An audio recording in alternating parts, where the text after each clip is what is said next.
Chapter 27. Across the Dark Forces Window of Time.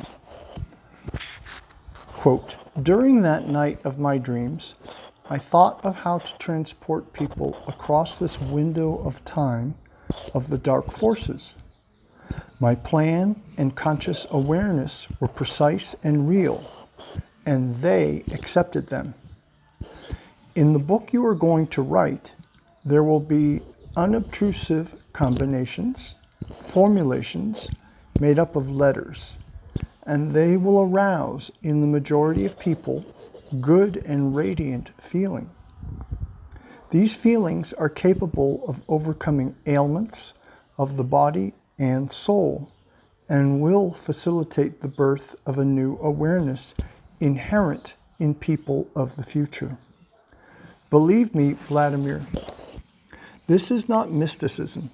It is in accord with the laws of the universe. It is all very simple. You will write this book, guided only by feelings and your heart. You will not be able to do otherwise, since you have not mastered the technique of writing. But through your feelings, you can do anything. These feelings are already within you, both mine and yours. They are not something you are aware of just yet, but they will be understood by many. When they are embodied in signs and patterns, they will be stronger than Zoroaster's fire. Zoroaster was a Persian mystic.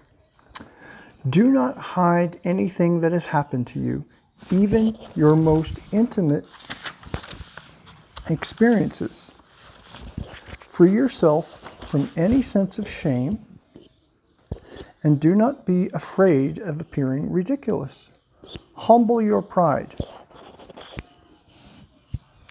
I have opened my whole being to you, my body and my soul.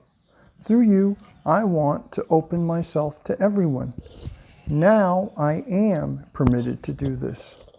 I know what a terrible mass of dark forces will descend upon me. They will try to counteract my dream, but I am not afraid of them. I am stronger, and I will succeed in seeing my plan come true. And I will succeed in giving birth and raising my son, our son, Vladimir. My dream will break down many of the devices of the forces of darkness, which for millennia have been acting on people destructively. It will cause many to work for the good. I know that you find yourself unable to believe me at the moment. You are prevented from doing this by the conventions and many dogmas planted in your brain by the circumstances of existence in the world in which you live. The possibility of transport through time and distance are all relative. These dimensions cannot be measured by meters or seconds, but by the degree of one's conscious awareness and will. The purity of the thoughts, feelings, and perceptions held by the majority is what determines the place of humanity in time and in the universe. You believe in horoscopes. You believe in your complete dependence on the position of the planets.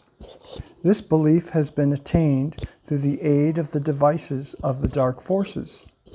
This belief is slowing down the movement of the channel of light, allowing its dark counterpart to advance and increase in size. This belief is leading you away from a conscious awareness of the truth, the essence of your earthly being. Analyze this question very carefully. Think about how God created man in his image and likeness. Man has been granted the greatest of freedoms, the freedom to choose between the darkness and the light. Man has been given a soul. The whole visible world is subject to man, and man is free even when it comes to his relationship to God, to love him or not love him. Nobody and nothing can control man apart from his own will. God wants man's love in return for his love, but God wants the love of a free man, perfect in his likeness. God has created everything we can see, including the planets. They serve to guarantee the order and harmony of all life, not only plants and animals. They also help human flesh, but there is no way they have power over man's heart and mind. It is not they who control man, but man controls their movements through his subconscious. If a single individual wanted a second sun to flare up in the sky, it would not appear. Things are arranged this way so that planetary catastrophes do not happen. But if everyone together wanted a second sun, it would appear. In making up a horoscope, it is necessary, first of all, to take into account the basic dimensions, the level of man's temporal awareness, his strength of will and his spirit, the aspirations of his soul, and the degree to which it participates in the life of the here and now. Favorable and unfavorable astrological signs, magnetic storms, high and low pressure, these are all subject to will and conscious awareness. Have you never seen a happy and joyful person on a cloudy or stormy day? Or on the other hand, a sad and depressed person on a sunny day with a most favorable astrological prediction? You think that I am simply indulging in a crazy person's fantasy when I say that the patterns and formulations of letters I shall put in the book will heal people and enlighten them. You do not believe me because you do not understand, and yet, in fact, it is so simple.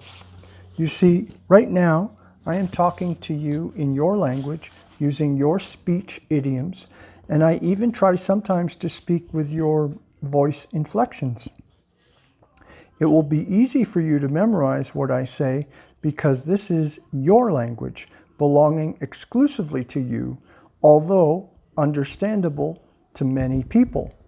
It contains no incomprehensible words or obscure idioms.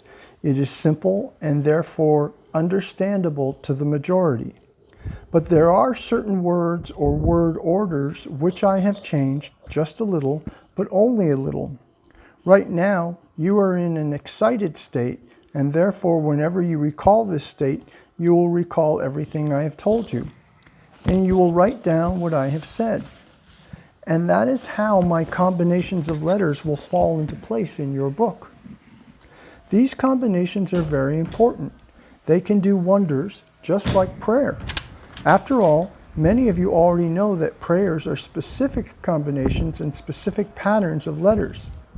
These combinations and patterns are strung together with God's help by people who have had an illuminating experience.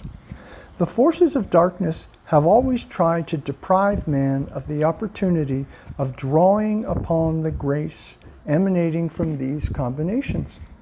To this end, they have even changed the language, introduced new words, and removed old ones, and distorted the meaning of words. At one time, for example, there were 47 letters in your language. Now there remain 33 alone. We're talking about the Russian language. The forces of darkness have imported other combinations and fashions of their own, stirring up the base and dark elements, attempting to lead man astray by the lust of flesh and passion. But I have restored the original purity of combinations using only the letters and symbols in use today, and they will now be effective. I tried so hard to find them, and I did. I have brought together all the best from the different times. I collected a good many and have hidden them in the lines that you will write. As you can see, they are simply a translation of the combinations of signs from the depth of eternity and infinity of the universe, exact in sense, meaning, and purpose. Write about everything you have seen. Hold back nothing, neither the bad nor the good, nor even the intimate or absurd, and then they will be preserved.